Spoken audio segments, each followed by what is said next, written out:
Central Asia तक रसाई का ताजिकिस्तान में अड्डा ले लिया जी। तो ताजिकिस्तान में अड्डा मोदी साहब आपने करना क्या है?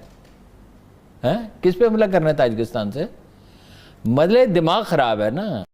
दूसरी तरफ हम ये देखते हैं कि हमारे बॉर्डर्स पर मोदी जो है वो फॉल्स फ्लैग ऑपरेशंस की बात कर रहा है। हमारी फ़ौज इस काम के लिए तैयार है। हमारे सियासतदान तो नहीं सुन रहा है, ना हमारे लोगों को हमारा मीडिया ये बात बता रहा है, लेकिन भारत अपनी तैयारी करके बैठा हुआ है कि वो किसी न किसी तरह पाकिस्तान के ख़िलाफ़ कार्रवाई करे। अगर ये सिनेरियो हो जाता है, आप क्या देखते हैं क्या होगा? एक्सेलरेटर दबा दिया है आप लोगों ने, फिर इंतजार क्या करना है? जब सब कुछ है ही तो फिर अखंड है। देखिए, सब परिकल्पना हमें दिमाग में रखिए। धीरे धीरे रे मना, धीरे सब कुछ होए, माली सींचे 100 घड़ा, ऋतु आए फल होए। और ऋतु आ गई है, चिंता मत करिए, शीघ्र ही फल भी दिखेगा। इतनी जोर से नुकसान उठाएंगे कि हमारी चीखें आसमानों तक जाएंगी। मैं अभी बता रहा हूं आपको। इसका हल क्या है? हल कोई नहीं है।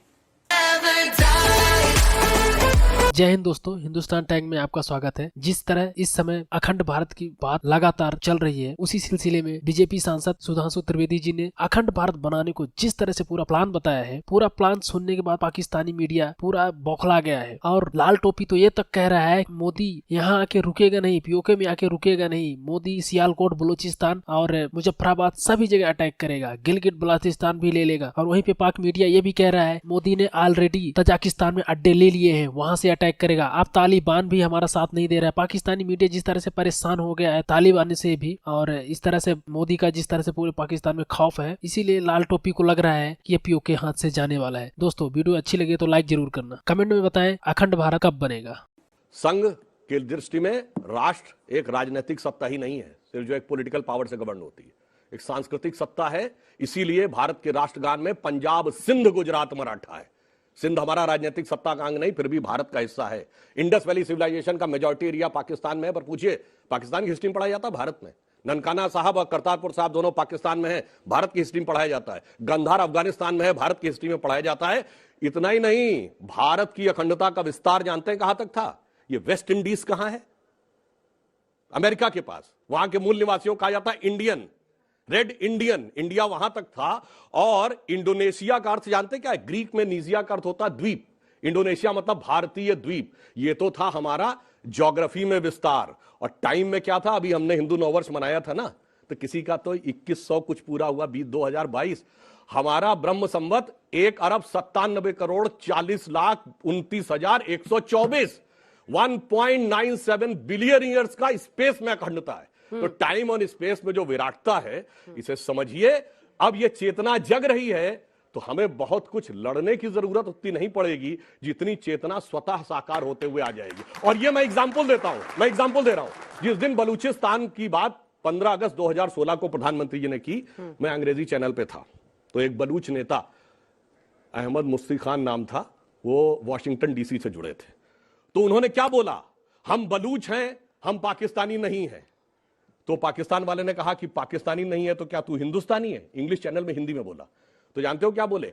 हां, हम हिंदुस्तानी, हम पाकिस्तानी नहीं हैं, हम बलूच हैं और हम हिंगलाज माता की संतान हैं। अब इसके बाद उसने जानते क्या बोला? पाकिस्तान वाले ने, जनरल शफकत सईद थे पाकिस्तान वाले तरफ से, चेक कर लीजिएगा जाके यूट्यूब पे। क्या कहता है? अब अबे तबे पे आ गया। कहता अबे हिंगलाज माता क्यों कह रहा, भारत माता क्यों नहीं कह देता? और समझियो बलूच नेता कहता हां, हम कहते हैं हम बलूच हैं, हम पाकिस्तानी नहीं हैं, हम हिंगलाज माता की संतान हैं और भारत माता की जय। अब बताइए देश कैसे कनेक्ट होता है? तो जब सब कुछ हो ही गया है तो 10 साल किस चीज का इंतजार करना है? जो एक्सेलरेटर दबा दिया है आप लोगों ने, फिर इंतजार क्या करना है? जब सब कुछ है ही तो फिर अखंड है। देखिए, सब परिकल्पना हमें दिमाग में रखिए। धीरे धीरे रे मना, धीरे सब कुछ होए, माली सींचे 100 घड़ा, ऋतु आए फल होए। और ऋतु आ गई है, चिंता मत करिए, शीघ्र ही फल भी दिखेगा। क्या ऋतु है ये? परिवर्तन। अच्छा, बहुत अच्छी आपने बात कही, हिंदू मुस्लिम ऋतु। नहीं, हिंदू मुस्लिम का इससे क्या मतलब है? जिस मैंने अखंडता की बात कही, उस अखंडता में हिंदू मुस्लिम कहां आते हैं? मुस्लिम का तो एंगल ही नहीं आता। फिर मैं एक और बात कहता हूं, पीओके लाइए ना, फिर पाकिस्तान को जोड़िएगा। अच्छा, जो आपने पीओके की बात कही है, तो पहली बार ऐसा हुआ है कि पिछले 70 साल में जो हमारा टसल चलता था पाकिस्तान से, मैं चैलेंज करके कहता हूं, दुनिया में जहां कहीं भी लड़ाई होती थी हमेशा कमजोर और छोटा कहता था ये बड़ा और ताकतवर हमें सता रहा है, पर हम इकलौते थे जो हम बड़े और ताकतवर होकर कहते थे कमजोर और छोटा हमें सता रहा है। पर पहली बार पाकिस्तान की नेशनल असेंबली में इमरान खान ने क्या बोला था, ये कुछ उससे ज्यादा खौफनाक करने वाले हैं जो बालाकोट में किया था। पहली बार उनके फॉरेन मिनिस्टर ने क्या बोला था, शाह महमूद कुरैशी ने, कि साहब वो आर्मी चीफ आए, उनके पैर कांप रहे थे, उन्होंने कहा खुदा का वास्ता अभिनंदन को वापस कर दीजिए वरना शाम तक इंडिया अटैक कर देगा। ये बताइए, मैं नहीं बोल रहा हूं, ये तो वहां वाले बोल रहे हैं। तो आप समझ लीजिए वक्त में बदले बदले मेरे सरकार नजर तो आ रहे हैं। नवल किशोर की दूसरी तरफ हम ये देखते हैं कि हमारे बॉर्डर्स पर मोदी जो है वो फॉल्स फ्लैग ऑपरेशंस की बात कर रहा है। हमारी फ़ौज इस काम के लिए तैयार है। हमारे सियासतदान तो नहीं सुन रहा है, ना हमारे लोगों को हमारा मीडिया ये बात बता रहा है, लेकिन भारत अपनी तैयारी करके बैठा हुआ है कि वो किसी न किसी तरह पाकिस्तान के ख़िलाफ़ कार्रवाई करे। अगर ये सिनेरियो हो जाता है, आप क्या देखते हैं, क्या होगा? मैं साफ समय आपसे बहुत सख्त बात करूंगा और साफ बात करूंगा। मुझे लाहौर, सियालकोट और मुजफ्फराबाद हाथ से, गिलगित बल्तिस्तान हाथ से जाता हुआ नजर आता है। अगर यही क्राइसिस रहा तो, अगर इदारों को इसी तरह मफलूज किया रहा इन्होंने, इसी तरह इन्होंने सड़कें, इदारे, रास्ते बंद करके रखे। आप कल परसों की बात है, पाकिस्तान आर्मी पूरी रेड अलर्ट पर चली गई बिकॉज आपके पास इंटेलिजेंस थी कि इंडिया हमला करने के लिए आ रहा है आपके पास। वो भी टेस्ट कर रहे हैं आपके डिफेंसेस को, आपके रिस्पॉन्सेस को, आपके रिएक्शंस को। वो देख रहे हैं कि आप थोड़ा थोड़ा वो आते हैं, देखते हैं रिएक्शन, आपका रिस्पॉन्स कहाँ पे। उन्होंने आना है, इनएविटेबल है, उसको आप रोक नहीं सकते। और हमें 1971 की वॉर भी याद, जब हमारे अंदर के गद्दारों की वजह से मुल्क टूट गया था। इस दिसंबर की तारीख को याद रखिएगा, इस महीने की जो सबक हमें तारीख देती है कि जब तक अगर अंदर के गद्दारों को वक्त पे नहीं मारोगे तो फिर सकूत ढाका जैसे सानहे होंगे। और मोदी इस वक्त बिल्कुल तैयार बैठे, तारीख लिखी जाएगी इस पर कि पाकिस्तान के सफ़ों के अंदर किस तरह गद्दारियां की गई, कैसे हमने वक्त, मौके और अपॉर्चुनिटीज़ को ज़ाया किया। हमने इंडिया को पहले मौका दिया। पहले तो हमने, जब ये अभिनंदन वाला वाकया हुआ था, वो हमारे पास अपॉर्चुनिटी थी उस वक्त जब कश्मीर उबल रहा था, मज़ाहमत पूरी उरूज पे थी। इंडिया ने गलत उसको प्रेशर को कम करने के लिए अंदर आके हमला किया। हमने जवाब में उसको मार सकते थे हम इतनी तसल्ली से उस वक्त कि हमने भी अपने टारगेट्स मिस किए। यानी उसको मारने के बजाय इंडियन आर्मी चीफ हो सारी मिलिट्री कमांड को छोड़कर साइड पे मारा, फिर एमुनिशन डंप्स जो थे पहाड़ों पे मार दिए। उनकी सबमरीन हमारे समुद्र में आ गई, हमने वापस जाने दी खैर सगाली के जज्बे के तौर पे। इन्ना लिल्लाहि व इन्ना इलैहि राजिऊन। अभिनंदन आया, हमने अगले दिन वापस कर दिया। इस खैर सगाली का नतीजा ये हुआ कि इंडिया ने देख लिया कि ये कौम, ये हुकूमत लड़ने वाली नहीं है, ये जंग नहीं करना चाहते, और 4 महीने के बाद उसने आके कश्मीर एनेक्स कर लिया। ऐसा हुआ, यही हुआ ना। उन्होंने पहले आपको फीलर देकर देखा। वो बहुत मशहूर एक मकौला है, हम बार बार हम उसको कहते हैं कि जिस शख्स ने जंग से बचने के लिए जिल्लत का रास्ता इख्तियार किया, बाद में उसके नसीब में जिल्लत भी होगी और जंग भी होगी। अब जंग से आप नहीं बच सकते। जंग दाखिली भी होगी, हमारी सफ़ों के अंदर भी गद्दार हैं, अनारकी भी होगी, जंग भी होगी। हम नुकसान उठाएंगे इन्हीं गद्दारों की वजह से, इतनी जोर से नुकसान उठाएंगे कि हमारी चीखें आसमानों तक जाएंगी। मैं अभी बता रहा हूं आपको। इसका हल क्या है? हल कोई नहीं है। कोई मर्द मुजाहिद, कोई अल्लाह का नेक बंदा इस कौम से उठेगा? हल देखिए, जो सिक्योरिटी जोन इसराइल ने अपने लिए बनाया, हमारी कौम को ये बात बड़े गौर से सुननी चाहिए। इसराइल जो अपने लिए सिक्योरिटी जोन बनाता है कि जो महफूज इलाका हमें चाहिए, वो दरियाए सिंध से लेकर मेडिटेरेनियन तक है। ठीक, अनबिलीवेबल। यानी इसराइल को दरिया सिंध से क्या ताल्लुक? वो कह भी मेरे आप आसपास के मुल्क उसने तबाह कर दिए, कहते हैं मैं मुतमईन नहीं हूं, मुझे दरिया सिंध सिक्योर करना है। जिसका मतलब है पाकिस्तान तोड़ना है, पाकिस्तान तबाह करना है। और इंडिया का भी, ग्रेटर इंडिया, अखंड भारत का जो कॉन्सेप्ट है, यहां ये कन्वर्ज कर जाते हैं दोनों। ठीक, अखंड भारत और ग्रेटर इसराइल, उन दोनों के लिए कॉमन एनिमी पाकिस्तान है। वो ये हो रहा है पाकिस्तान में। हमारी सारी सियासी जमातें गद्दार और कॉम्प्रोमाइज हो चुकी हैं। 1971 में एक शेख मुजीबुर रहमान था, उस वक्त एक मुक्तिबानी थी। आज पाकिस्तान में 10 मुक्तिबानी हैं, 10 मुजीबुर रहमान है। और उसमें कोई शुबे की बात नहीं है कि पाक फौज को उतना नुकसान भारत से नहीं होगा जितना अपनी सफ़ों के अंदर छुपे हुए गद्दारों से होगा। मैं बहुत सख्त बात कर रहा हूँ।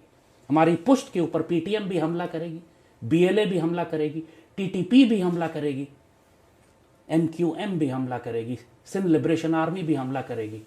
और हमारी सफ़ों के अंदर वो गद्दार जो नवाज शरीफ का बयानिया लेकर चलते हैं और जरदारी का बयानिया लेकर चलते हैं, वो सब भी क्राइसिस में पाकिस्तान आर्मी की पुश्त पर हमला करेंगे। पाकिस्तान आर्मी की लीडरशिप को भी मैं आपके इस प्रोग्राम के ज़रिए बता रहा हूँ, हमारा ज़्यादा नुकसान अंदर के गद्दारों से होगा। भारतीय फ़ौज हमारे लिए प्रॉब्लम नहीं है, हमारी सफ़ों की गद्दारियाँ प्रॉब्लम हैं। और अब आने वाले वक्तों में आप देख रहे हैं अचानक पाकिस्तान में जो भड़का दिया है इन्होंने इंतशार, ये सब का सब मुंतज होगा इस बात पर कि मोदी पाकिस्तान के अंदर एक यलगार करना चाहता है, दाखिल होना चाहता है। It's a matter of time now, weeks, months, चंद हफ्ते, चंद महीने। दो वजूहात से रुका हुआ है अभी तक। देखिए क्यों रुका हुआ था ये मोदी को बहुत पहले आ जाना चाहिए था। एक ही रुका था इस बात पर कि इसराइल चाह रहा था कि पाकिस्तान इसराइल को तस्लीम कर ले, ठीक। तो उन्होंने मोदी को रोका कि तुम रुको जरा, हम पाकिस्तान पे प्रेशर डाल रहे हैं, क्योंकि ट्रंप को ये करके देना था इसराइल को जाने से पहले। ट्रंप ये नहीं कर सका। जेरेड कुशनर के जरिए बहुत जोर लगाया, सऊदी अरब के जरिए बड़ा जोर लगाया उन्होंने, पीओई के जरिए बहुत जोर लगाया कि पाकिस्तान इसराइल को। प्राइम मिनिस्टर खुद भी कह चुके हैं मुझ पर बड़ा दबाव है। तो दबाव किसका था? मिडल ईस्ट अपने हाथ से लूज कर दिया है, खासतौर पे जो गल्फ की बात अगर आप करते हैं, इंडिया रिप्लेस कर चुका है हमको वहाँ पे। उसकी बड़ी वजह एक ये भी है कि जो सऊदी शहजादा इस वक्त सऊदी अरब में हुक्मरानी कर रहा है, और यूएई के अंदर जो उनका मोहम्मद बिन जईद, जो MBZ जिसे कहा जाता है, एक MBS है, ये दोनों नौजवान शहजादे हैं जो पुरानी अपनी जो बड़े आबा व अजदाद थे उनके स्टेटस को तोड़ दिया इन्होंने, उससे हट गए। खुद रॉयल फैमिली के अंदर इन्होंने तबाही मचा के रख दी, अपने शहजादों को गिरफ्तार किया हुआ है, सक्सेशन की लड़ाइयाँ चल रही हैं। आपने देखा बहुत सारे फसादात हैं, सिविल वॉर्स और कूच की बातें अंदर होती रही हैं पिछले दिनों, और हुए भी हैं। बहुत से लोग, इनके प्रेसिडेंशियल आसपास के लोगों के कत्ल हुए हैं। एक सख्त फसाद है। ये 35 साल का जो शहजादा है सऊदी अरब का, ये मुकम्मल तौर पर इसराइली कैंप में जा चुका है। यानी आप ये समझिए कि रियाद तल अवीव बन चुका है, मैं साफ बात कर रहा हूँ। और उसकी वजह से जो इंडो इसराइली नेक्सस है, स्ट्रेट अवे उन्होंने इंडिया को एक्सेस दिए रियाद के अंदर कि अब आए रिप्लेस करें। पाकिस्तान जो सऊदी अरब की सिक्योरिटी है वो इंडिया ऑफर कर रहा है उनको कि हम आपको देते हैं। आपको लगता है कि सऊदी अरब ये इसको एक्सेप्ट कर सकता है? आज क्या है, अरब दुनिया हमारे हाथ से जा चुकी। तुर्की हाथ बढ़ाना चाहता है, हम उसकी तरफ दोस्ती का हाथ नहीं बढ़ा रहे। अजरबैजान की परेड में we should have been there. Iran कुछ पता ही नहीं हमें कहाँ जा रहा है, किस तरफ जा रहा है। वो तो चाइना ने थोड़ी डांट डपट ईरान को की है तो थोड़ा सॉफ्ट हुआ है, वरना हम ईरान को काबू नहीं कर सके।